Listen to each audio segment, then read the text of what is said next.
18 months ago, I set out to bring an all-stock Pure Sport bike back to life and modify it to become the adventure bike to suit my needs.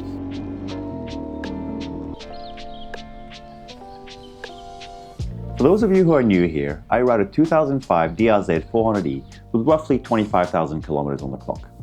And over the last 12 months, I've put well over 10,000 kilometers going on over 30 different motorcycle camping adventures. I chose to go with a DRZ400E because at the time I already had a DRZ400 SM, and I wanted something with a 21-inch front wheel and a little more grunt.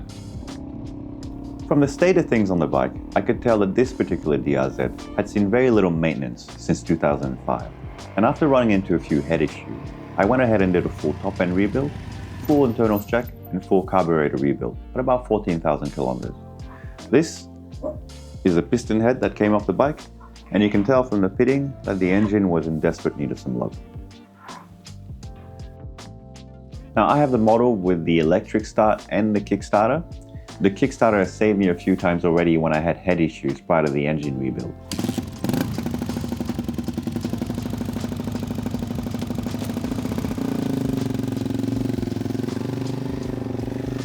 Since the rebuild, I've done a fair few modifications. I replaced the stock 7-liter fuel tank with a 15-liter service fuel tank. I run a dual petcock with a Y fitting. I chose this tank over the 17-liter Safari tank mainly for the looks, and I wanted to keep the side panels for ease of access to my radiators. I have a little Ballard fuel tank vent installed. It's not funny how easy these are to lose. I think this is my third or fourth. I swapped out the stock block rads for a set of custom hardware oversized radiators, which are reinforced, hold a larger fluid capacity, and help dissipate heat better over the stock rads. I have the rads protected with a set of BB Off-Road Engineering radiator guards, which fit over the top of the custom hardware radiators with no issues or modification needed to the hardware. I upgraded the rad hoses with a set of Samco hoses. Now these are great, but they're not cheap. They do come with a lifetime warranty if you use their clips. I also replaced the Carburetor Vent Hoses with a set of Samco hoses and relocated 2 of the vent hoses higher up to be able to take on water crossing. I use a set of eBay frame protectors. I was initially using a set of Polysport protectors. These eBay ones are made from the same material but offer better protections over the Polysport ones. I've got a set of BB Off-Road Engineering case guards installed, protecting the clutch and ignition cover in the event of a crash. The bash plate is from BB Off-Road Engineering. It's one of their older ones and was already installed on the bike. I've got the inside coated with sound dampening liquid rubber to minimize the vibrations and motor sounds coming back up. For the foot pegs, I'm using a set of Irish Caper Suit. They're extremely well made and offer just about twice the real estate over the stock pegs. The chain guard is really nothing special. It's a basic guard that matches the black and gold theme of the bike. I have a nice CNC kickstand pad installed to minimize the stand sinking when parked on softer terrain.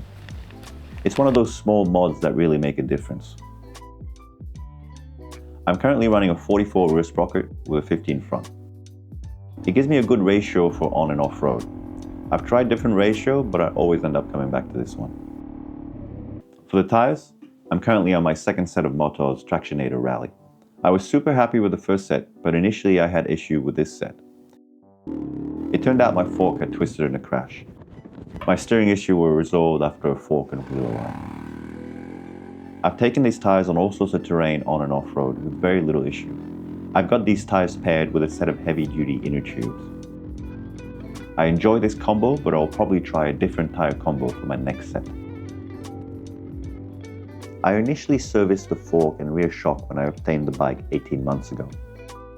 I have stiffer spring installed in the fork and rear shock, which is perfect for when the bike is loaded, but it's a little stiff when I'm riding without any camping gear. The rear rack is an eBay special. It's basic but extremely sturdy. I went with this as it has a wide base and offers a lot of attachment points.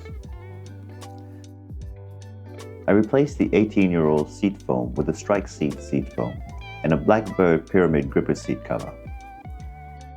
The foam is much softer than the stock foam. It's a bit more comfortable, but it's not ideal.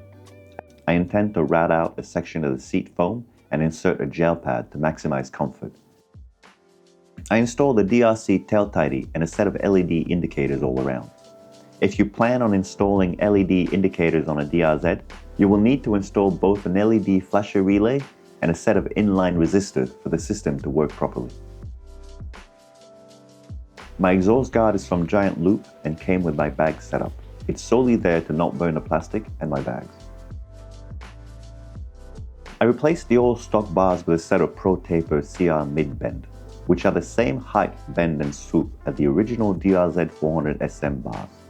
I initially got these bars for the Supermoto, but somehow they ended up on this bike, which is what started the black and gold color scheme. I used a 1-inch riser / 7/8 the Pro Taper converter, which puts me in the correct attack position when standing, and it's not too tall when I'm seated either. I've got a set of Buster Ego installed. Now these were already on the bike. I only added a set of Buster bar end weights to minimize the vibrations on the handlebar. I run a set of DRC Shorty Levers. I had a set of Zeta levers on the DRZ400 SM, and in all honesty, these feel much the same for a fraction of the cost. The mirrors are a double take copy. They're definitely not as well built, but they do the job and they've not broken yet. I replaced the longer arms with a set of Shorty ram mount arms. The Enduro Tower is hands down my favorite mod on the bike. It's a Generation 5 Adventure Rally X Enduro Tower for DRZ. It's extremely well made and was relatively easy to install, and produces an insane amount of light. I've got the tower and light bar wired via 2 separate relays, keeping the entire setup road legal. This mod has really changed my bike. Bringing the GPS and speedo upwards was a game changer for me in comfort and safety while standing. Not having to look down when off-road is definitely an improvement. The mod has also lightened my steering, as the weight of the speedo, GPS, spotlight, etc. is no longer on the handlebars. The tower comes with a high amperage USB charger and a dedicated fuse box for additional gear. For the speedo, I had to get a speedo drive extension cable, as the initial drive cable was too short. This mod has really improved my bikes in looks, feel and handling. I have an Android Auto and Apple CarPlay unit for motorcycle installed that I use as a GPS. It's a 7-inch unit from Carburetor which connects to my phone. For on-road use, I use Waze or Google Maps.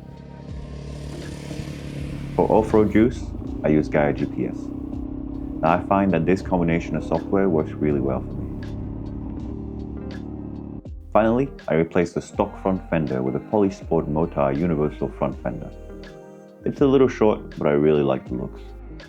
The only thing I had to do is drill holes to suit my lower triple tree. And there you have it. That's the full breakdown of my adventure bike. Now there's still a few modifications I'm going to do over the next 12 months, but for now, that's going to be it for me today. Thank you so much for watching. If you have any comments or questions, please feel free to leave them in the comments section below. Now I'll be back out next week to film the next installment of Sleeping Wild. Until then, keep safe and thank you.